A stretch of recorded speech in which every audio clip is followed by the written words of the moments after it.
السلام عليكم، ازيكم عاملين ايه؟ يا رب تكونوا بخير. كل سنة وحضراتكم طيبين. النهاردة هنحضر مع بعض فطار رابع يوم رمضان.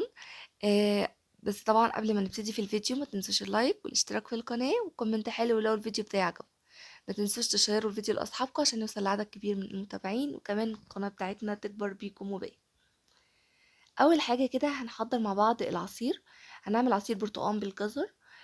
هقشر البرتقال، كمان هقشر الجزر. بعدين هبتدي ان انا اشطفهم كويس قوي.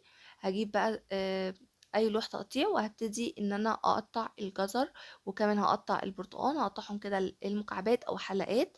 بعدين هبتدي ان انا اجيب شفشق الخلاط، وهبتدي ان انا احط فيه البرتقال والجزر. هقطعهم طبعا بالشكل اللي انتوا شايفينه. طبعا انتوا ممكن تسلقوا الجزر علشان لو يعني يبقى طري اكتر. بس ما تقلقوش خالص، هو الخلاط يعني هيفرمه كويس قوي. واحنا طبعا هنصفي الحاجات دي. حطيت بقى في الخلاط، وبعدين هبتدي ان انا احط ربع كوبايه من السكر، وهضيف كمان ميه. طبعا السكر على حسب رغبتك، ممكن تزودي او تقللي على حسب ما انت بتحبي السكر قد ايه في العصير. زودت ميه وهضرب المكونات دي في الخلاط كويس قوي، فرم فرم ناعم جدا. وبعدين هجيب مصفى، وهبتدي ان انا اصفي العصير بعد ما ضربته في الخلاط. اصفيه بقى كويس قوي علشان بيكون موجود فيه بقى تفل كده وشوائب يعني من البرتقال والجزر. وبعد كده هبتدي ان انا افضيه في ازازه او في شفشق كده. وهدخله التلاجة. هيبقى حلو قوي. شايفين اللون بتاعه اصلا رهيب. كمان طعمه وفايدته وقيمته الغذائيه حلوه جدا. هيروي عطشانه بقى في الصيام يعني. هدخلها بقى التلاجة، وبعدين هبتدي ان احنا نعمل الوصفه بتاعتنا او الفطار بتاعنا. حل على النار.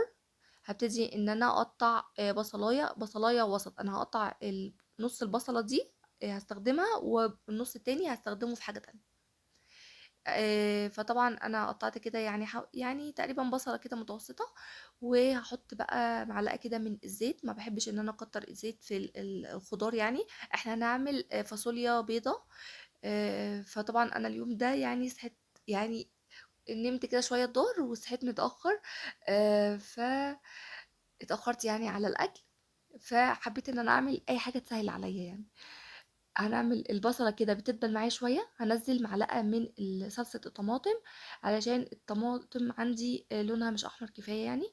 زي ما انتم شايفينها كده. هنزل عصير طماطم، وبعدين هسيبها بقى لحد ما تتسبك، تتقل معايا يعني. اغطي الحلة واركنها كده على جنب. حلة تانية كنت طبعا غسلت فرخة ونقعتها كويس قوي. نشفتها يعني، صفيتها بقى من المية. وبعدين في حلة كده هحط معلقة من الزيت. ممكن تستغني عن المادة الدهنية اللي أنا مستخدماها. أحط كده الفراخ مقطعها لأربع تربع، وبديها صدمة من الناحية اللي تحت. بعدين بقلبها تاني، وهنزل ورق لوري حبهان. بقية البصلة اللي احنا سيبناها في الأول، يعني بصلة كده صغيرة وطماطماية.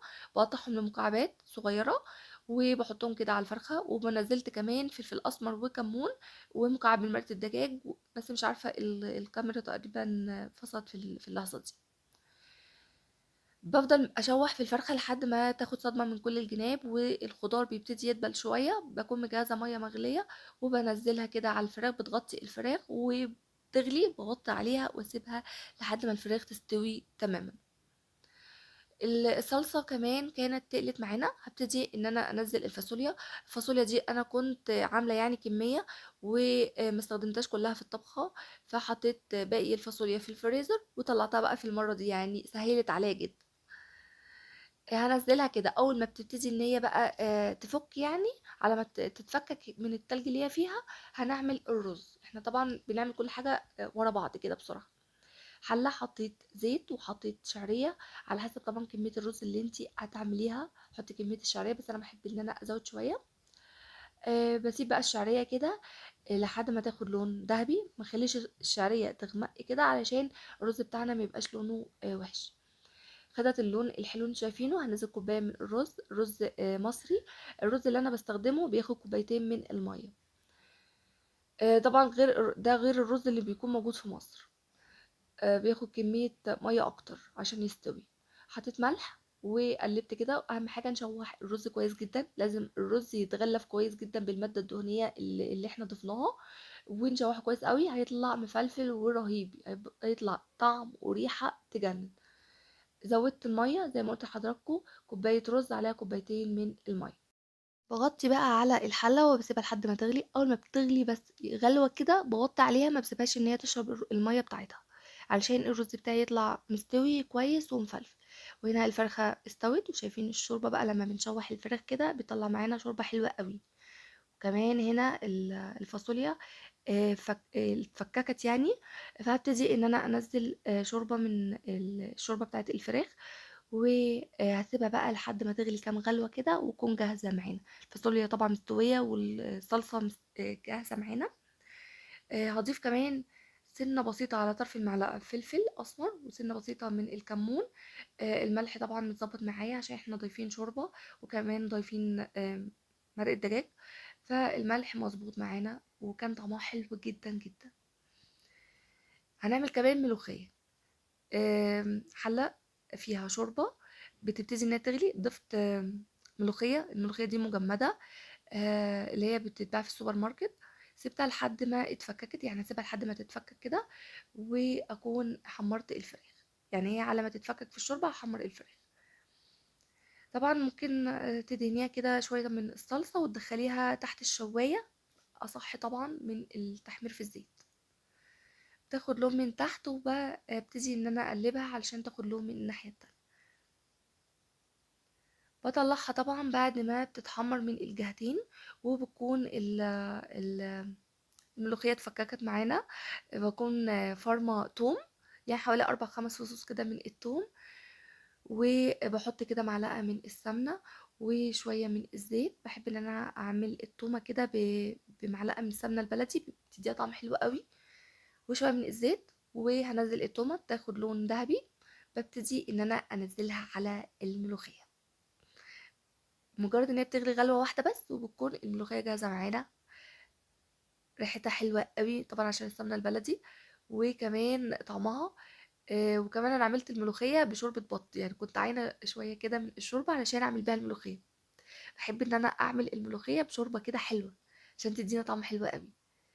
زي ما انتم شايفين الملوخيه شكلها يجنن، كانت حلوه قوي وطعمها كان رهيب. هبتدي بعد كده بقى ان انا اغرف الاكل بتاعنا، علشان خلاص بقى الفطار، يعني حان وقت بقى الفطار. هنا بتغلي غلوة واحدة بس، وهطفي عليها علشان لونها مش يبقى غامق معانا. عملت كمان سلطة خضراء، وسمبوسة، حمرت سمبوسة. وكمان حطيت مخلل. كان عندي طبق كبسة من قبلها بيوم، سخنته كده في الميكروويف. وهنا غرفت الرز الأبيض، الرز اللي يعني بالشعرية. دي سفرتنا. يا رب تنال إعجابكم.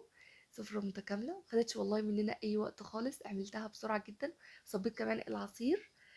يا رب الفيديو بتاعي يكون عجبكم، ولو عجبكم الفيديو ما تنسوش اللايك. تقولوا لي طبعا في الكومنتات، شاركوا الفيديو لاصحابكم. لو حابين اي وصفه جديده يا ريت تقولوا لي في الكومنتات، وان شاء الله هنعملها في اقرب وقت. اشوفكم بقى في فيديو جديد، ومع السلامه.